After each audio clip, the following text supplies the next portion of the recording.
Welcome to an example in which we're writing an equation for a quadratic graph below. So we have, they're giving us the intercepts. See the x-intercepts and the y-intercepts right here. That means this point is over 1.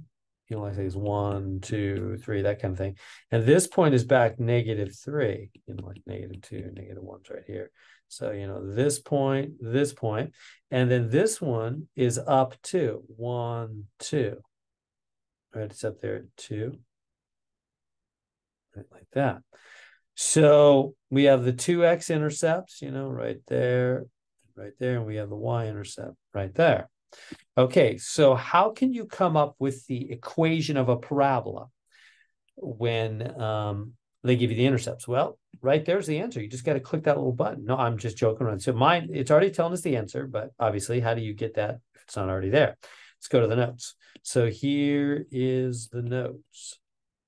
The notes say, identify the 2 x-intercepts and the y-intercept, you know, boom, boom, boom. And write an equation with k equals x minus value, like that. So in other words, my first step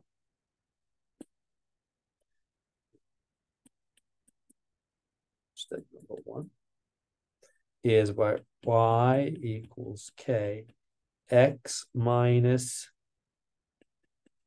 x-intercept, x minus x-intercept. So it's going to be y equals k x minus x minus. And what are they? Well, one of the x-intercept, doesn't matter what order. One of them is -3. So -3. The other is +1. Okay, does that make sense? And then we can simplify that a little bit because, you know, the double negative thing is going to become x plus 3, scribbly there, and x minus 1. Okay, by the way, I want you to see, you might want to, I don't want that to be like a magic trick. Like, why is that the case? Well, can you see if I was to take this equation and plug in x is -3, right there, -3, and right there, x can only be one number at a time, right? So if I was making a table, for example, like an XY table, and I said, okay, I'm going to plug in x is -3. What is y? Well, this -3 plus 3 is 0. So this will be k times 0, and then -3 minus 1 would be -4. That's 0, right? Because if you have 0 multiplied by k multiplied by -4, that's just 0. If you're multiplying 3 things and one of them is 0, it's just 0. So you get the point -3, which is exactly this point, -3. You see? And then also, what if you plug in +1? So if I plug in +1 for x in both cases, I'm going to get k times, you know, what is this? 1 plus 3 be 4, and 1 minus 1 be 0. So that's 0 again, which is exactly right. That's this point. You see, by putting the opposite, because originally this was -3, +1. So I made this +3, -1, opposite. And then I write it like this. Well, then that's got to make the x-intercepts real x-intercepts, meaning it's going to make this part 0 or that part 0. When you plug in -3, that part will be 0. +1 for x there, that part will be 0. If any part is 0, they're all going to multiply to be 0. So y will equal 0, which is what these points are, right? These 2 points have a height of 0, have a y value of 0. See, their y values are 0 for both those points. So I just made the equation reflect that truth. Do you see that? So again, whenever they give you x-intercept points on the x-axis for any graph, really, that means x minus that, x with the opposite of that, and x with the opposite of that, multiplied together with some other number k, which we're not sure of yet. Well, there it is. We'll find it in a minute. Has to be how the equation looks, you see. Because opposite of x, if you plug those in, that'll make y 0. And that's what these are. These are y equals 0 points. These are points of a y value 0. So just put opposite x, opposite x. Okay, I'm beating the drum. You got it. Now, how do we find the k in the front? So that's all step 1. What does it say then? So write the equation.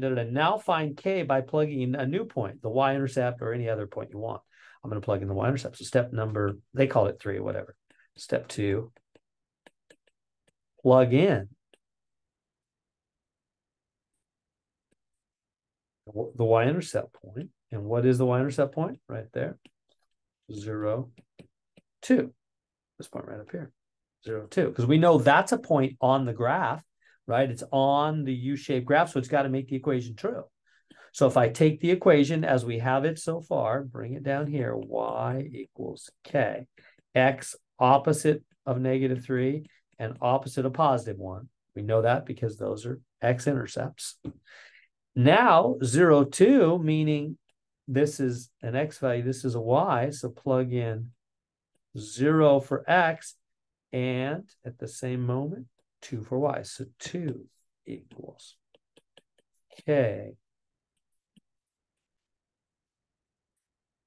And I plug in x is 0 in both cases. So is this making sense? X is 0, right? Because this y-intercept point is a point on the graph. So if you have any point on the graph, it doesn't have to be a y-intercept, could be any point that's on any graph, then you can plug that point into the equation for that graph, and it's got to make it true, because that's what it means to be a point on a graph. A graph is all the points that make the equation true. So if you got a point on a graph, take it and plug it into the equation. It's got to be true. So then what do we got here? 2 equals k times 3 times -1. 2 equals k times -3, right? 3 times -1 is -3. Finish solving for k. Divide by -3. Boom. K is -2/3. Doesn't matter where that negative is, right? Bottom, front, top, whatever. One negative on a fraction. Doesn't matter where it's at. So there's my k value. So now my original equation, which was y equals k, and then x opposite of -3, opposite of +1. Now I know what the k is. The mystery's over. The k is -2/3. And there we go. There's the equation of that parabola. When we say the equation, meaning the only letters are x and y now. That's when, we had k before, because we didn't know what the number in the front was. We knew we had to have opposite of the two x-intercepts, because that would make y 0 when you plug those in. But we didn't know what the number in the front was. We found the number in the front by plugging in some other point. Turns out it was a y-intercept, solving for that number in the front, k. Now we know it. There's the equation that will produce exactly that parabola, as indeed the answer says right there. So there we go.